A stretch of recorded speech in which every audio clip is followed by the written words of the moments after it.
bringing the National Guards to D.C. and eventually to New York, Chicago, Boston, and other major cities. Right. What does this mean, man? What does this really mean?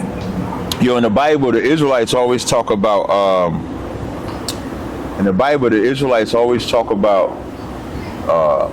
Martial law, Third World War, all the things that displaced Babylon or America is going to implement. Bringing a National Guard. I remember watching this movie called Siege back in '96, '97, something like that. It was with Denzel Washington. I saw that. And it was about terrorism. And when the cops, the FBI couldn't do their job, they brought in the military. Military brought in tanks and everything. They instituted time to go in the house. You couldn't stay outside anymore and everything like that. They bring that National Guard in to federalize D.C. And he said they're going to do it in Baltimore, New York, Chicago. You're going to see martial law in America. You're going to, if they bring that military in, the military rules are going to be different. You're going to see the military walking around here with their guns and everything like that. We're going to see who gangsta at that part too. Right. I want to see where the gangsters going to be. Yeah, where the gangsters where the gangs and all that going to be. And all that. Like, because it's easy, like blacks, unaliving blacks gonna be easy. We're gonna see what you're gonna do when that thing come. And here's how you know they're doing it by force, because when he starts mentioning cities like Baltimore and Chicago, what a lot of people don't know is that Baltimore has the lowest unaliving rate since 1974. Baltimore was known for being drug infested, black on black violence.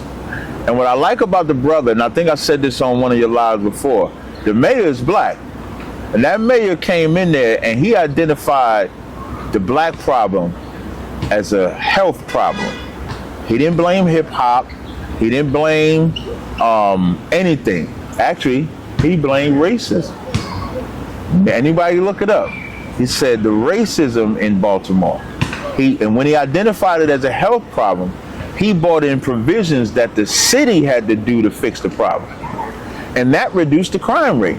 That reduced the unaliving rate. So why is that important? If Trump still wants to bring in the feds, he wants to federalize the crime and bring in a National Guard, that tells you their agenda is to attack blacks and Hispanics. The agenda is to attack the blacks and the Haitians. Yeah, because you know they're going to be in the so-called ghettos. They're going to be in the ghetto. Right. He's not doing that for the suburbs. Right. Make no mistake about it. Listen, if you voted for Trump, this is what you voted for. If you support Trump, if y'all thought because he put that fist up when he fake got shot, talk about many men like 50 Cent, and you think he black, well, this is what you wanted. Right. You wanted them to come into your neighborhood when, if the city just took care of the community wouldn't be drug infested. Because what they doing in Baltimore shows that if they really wanted to take care of the black community, they could take care of the black community. Right. And now what Donald Trump is trying to say, nah, we ain't gonna take care of the community the right way. We're gonna take care of the community by unaliving you, by locking you up, by beating you, by making you out to be savages. When black people are not savages, we just don't have opportunities. That's what Trump is showing. So do the people, they don't believe that Trump is a racist. Do you believe that he is a racist? Listen, he's the epitome of, if there was a definition of a racist white man, it would be a picture of him. There's nobody more racist than him. You notice when you want to know how racist, when the Juneteenth holiday came out, you know what Trump said? What? Man, there's too many holidays, too many federal holidays. We got to get rid of some of these holidays because of Juneteenth. Not because of 4th of July, Memorial Day, one black holiday.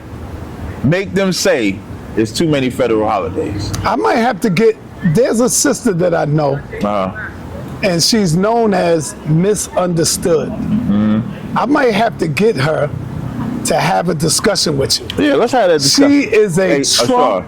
Hand me that water right there. She's a Trump die-hard supporter, bro. A black woman. A black woman. You can't say nothing to her about Trump. Them black bitches losing all their jobs right now. Them black bitches that love to shit on black men left and right all day, every day. I might have to bring her up to you, man. Listen, look it up. Anybody look it up, they crying right now because black women are losing their jobs. Damn. Because of Trump. Whoa. Yeah, so I want to know what she think about it now. Damn, man, that's crazy. Yeah, I would love to have that discussion. But yeah, listen, Trump, and that's why white people voted for him as much. Because that term, make America great again, is to civilize these niggas. Yeah, take care of the rich. It is. Yeah, it's all about, and that's why he's bringing in the National Guard. Yeah, it's all about getting control again. When they talk that's why when they say "Make America Great Again," that's what the fuck he talking about. Think about this in the '80s. In the '80s, when them politicians, them Republicans and Democrats say that the '80s was the best time, that's when they was flooding us with crack, separating the homes, doing all that. So for the rich whites, yes. And here's the sad part. For the poor whites, the rich whites don't care about the poor whites either. Right. So what the poor whites don't, how the poor whites look at it like, they look at it like, yeah, get rid of the niggas, get rid of the niggas. But when the rich, when they get rid of them niggas, they not gonna give a fuck about poor white people either. Right. And y'all gonna be poor. You gonna be you already drug infested because they like to make it seem like we the criminals. There's nobody more. First of all, the welfare recipients. There's this, Trump is bringing out something too that black women got to worry about. What's that? He want a pass where you got like 2 years on that welfare. You got to get your ass up off of it. Damn. You got to get your ass up off that welfare 2 years. Yeah. Listen, man, I know some women. I counsel some sisters like, hey, what do you think we should start doing to get ready? But you got to get a job. You just might have to work. Or you might have to go apologize to that black man you got rid of. Well, back in the days, they used to have to work for their check. Because I don't think you could just get rid of it and just leave them stranded. Like my wife used to work for example, the jobs, parents. They would come out and clean up the parks and stuff like that. Yeah, my wife used to work at the Urban League, and they used to have this thing called Programs for Parents, where it was like working, like you could get the assistance, but they would help you get a job to get off the assistance. Right. Yep. Yeah, that's what you're gonna have to work. But now, what I want to say about the welfare, though, the number one recipients of welfare is white people. Yes, it is. Yep. They like to make it seem like the welfare queen is a black woman. She's not. In our community, she is, of course, because she's a black woman. Right. So the woman, just like the white woman, will be the welfare queen in their community.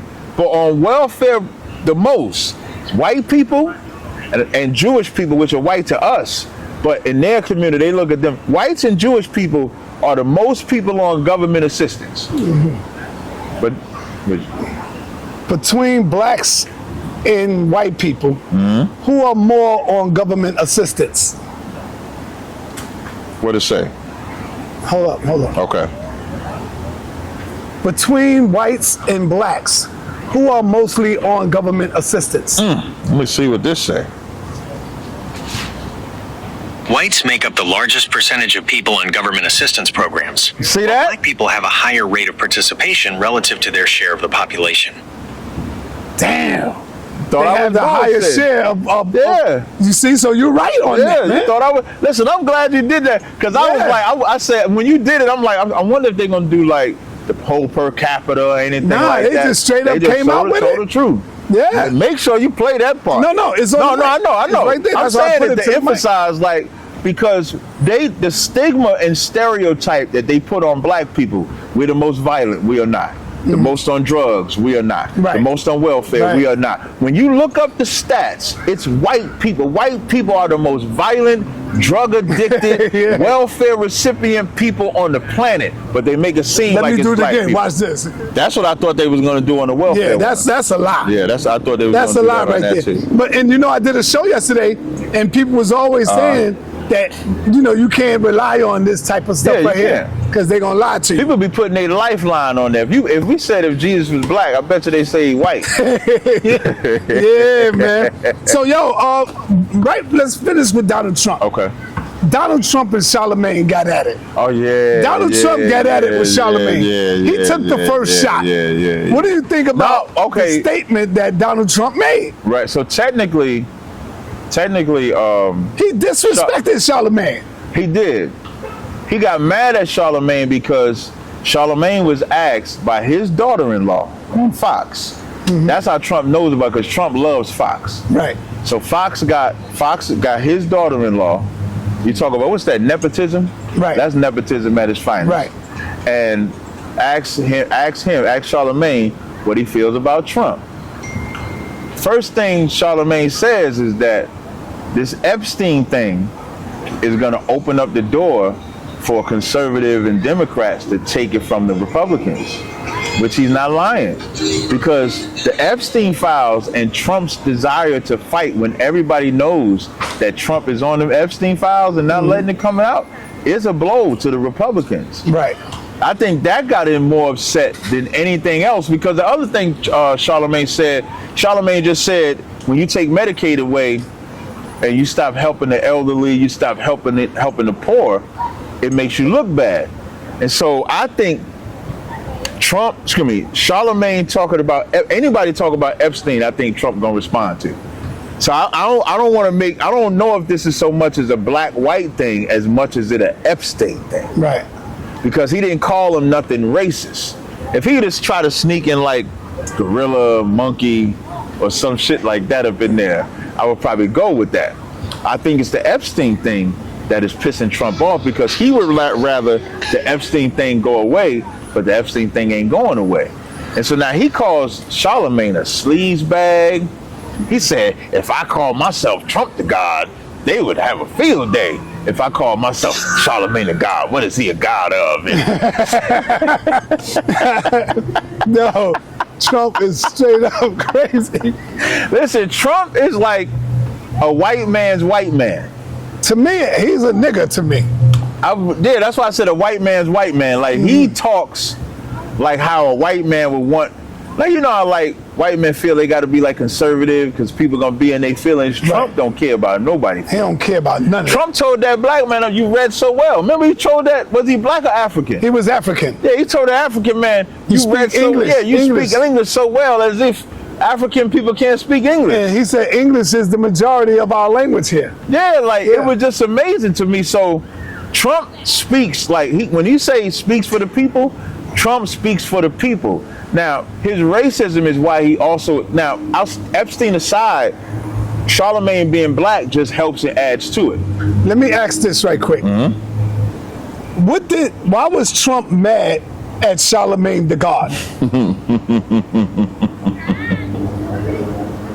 Trump called Charlemagne the God a low IQ individual and racist sleazebag after the radio host criticized his presidency and made comments on Fox News about traditional conservatives and Jeffrey Epstein. Charlemagne, whose real name is Leonard McKelvey, had said he wouldn't give Trump's presidency a good rating because the least of us are still being impacted the worst.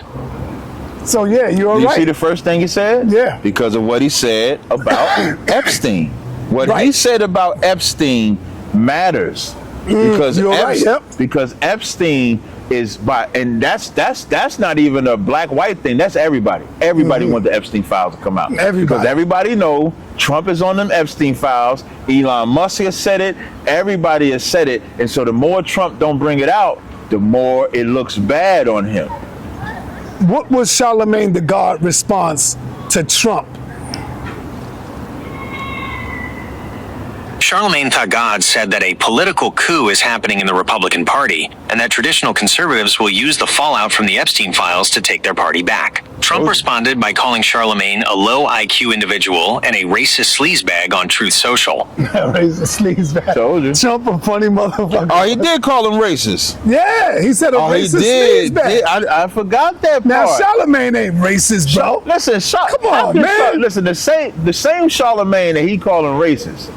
Let Joe Biden say, if you don't vote for me, you're not black. And Charlemagne didn't say nothing.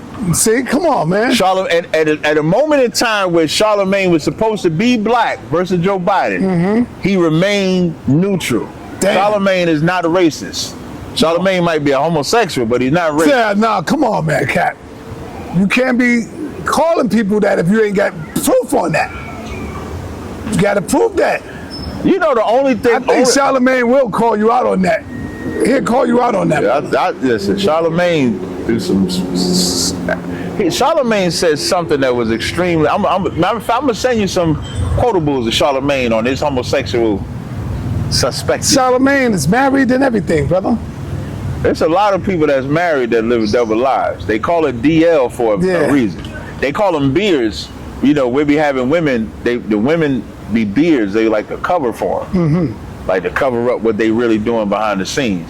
But I think what Charlemagne did, but the only thing I give Charlemagne props for being man enough to make the statements that he made. But if anybody want to know what upset Trump to say what he said, it's the Epstein stuff. If he would have said all that other stuff, Trump would have said nothing else about him. The whole reason, the sleaze bag and all that stuff, was because he talked about the Epstein files, and even AI pointed that out.